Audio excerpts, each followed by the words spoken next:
If a person misses a prayer, in reality, what is it that he has missed out on? Also, can making up a missed prayer replace the actual namaz that was missed? Bismillah ar-Rahman ar-Rahim. This question, when you're asking, you're already supposing, you're already deciding that because I make the namaz, I'm going to get what the namaz is supposed to give me. Right? It's already supposing. If I make the namaz, I'm going to get. If I don't make the namaz, then I don't get. What if we tell you, you make the namaz and you don't get? Majority they are making, they don't get. What if we're saying that? So the understanding here has to shift, especially if you're a murid and you're entering into understanding what ihsan is, understanding what tariqat and spirituality is. Now, it is not your actions that so much that you're going to do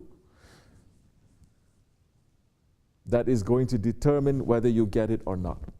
It has to be how sincere the action is, how clean the action is, how beautiful the action is.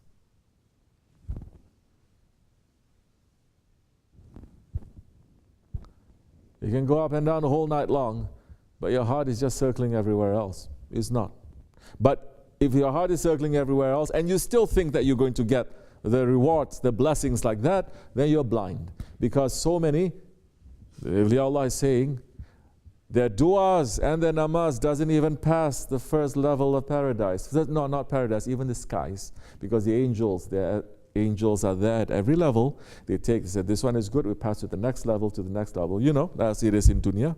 And the angels will look at it and they will throw it to your face before you get up from the sajjada. This is what people in tariqat, they are afraid of.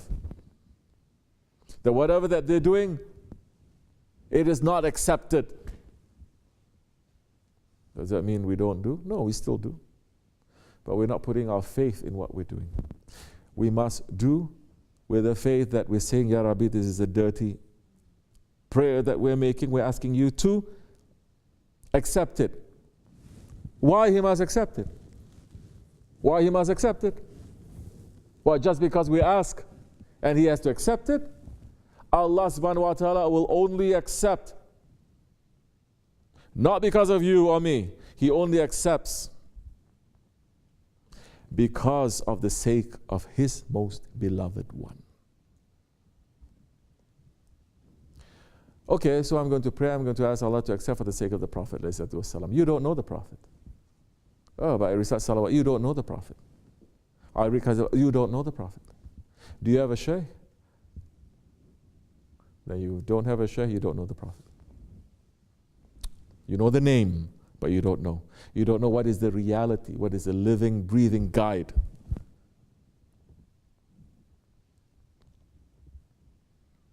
You don't know. You're following a shaykh now, trying very hard to accept him, to submit. You must pray still, as much as you can, but now you are not sitting there saying, I'm praying, I must get this reward. No. You are so afraid it's not even going to be accepted, but you're asking Allah, for the sake of my shaykh, for the sake of my Prophet, for the sake of my shaykh who's showing me my Prophet. I'm asking. Allah will not turn down those ones whom He loves when they ask. Hazrati Adam alayhi salam, for 300 years, his astaghfirullah was not accepted until he asked Allah to forgive him for the sake of the Holy Prophet alayhi salam.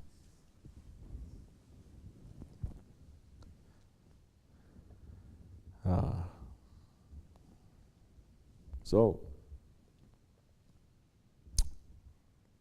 you realize that your prayer is not so good, it's like this or like that, but you pray and you're saying, Ya Rabbi, it's not worth to be in your divine presence, but at least because of the love that I have for your most beloved one, the love that I have for your awliya, as Shaykh Efendi is saying, you know, in the old days when you buy rice, You buy 1 kilogram of rice, and inside that rice is so many stones and other things that when we are young, we used to sit down with some rice, and then we have to separate those things before we cook. Not like today, you just take it from the thing and you just cook. It says, may our deeds be mixed up with their deeds. Our deeds, it is like those small stones. May it be mixed up with their deeds. Their deeds is like those pure rice, good, valuable. And Allah will accept because of them. Why we're saying, may we be dust under their feet. We're not saying we're diamonds on his head, astaghfirullah. We're saying we're dust under his feet. But wherever he goes, because we're under his feet, we will be there with him. Now, how are you going to understand all of this? Understand we're dust under his feet. But so many people, they cannot be under anyone. How are you going to learn to be dust under the Prophet's feet? Huh? He's only saying. But you cannot even be under a person in authority. You cannot even be under a Shaykh. You're questioning. You're not being a dust. You're being a thorn. This is the problem. So that time, Allah is saying, my mercy is covering everything. Yes, for the sake of those ones, I will accept. You miss your prayer, make up your prayer. That's all. Don't say, is it going to be accepted? Is it not going to? Just make it up. Leave that to Allah subhanahu wa ta'ala. Your responsibility is to do the prayer. Whether it's accepted or not, it's Allah's responsibility. His work. That is his job. Do it. And ask for forgiveness. You must have a certain taste of what the namaz is, of what the ibadat is. Whether you taste doing it or you taste not doing it, you must have a taste. Because doing and not doing is not the same.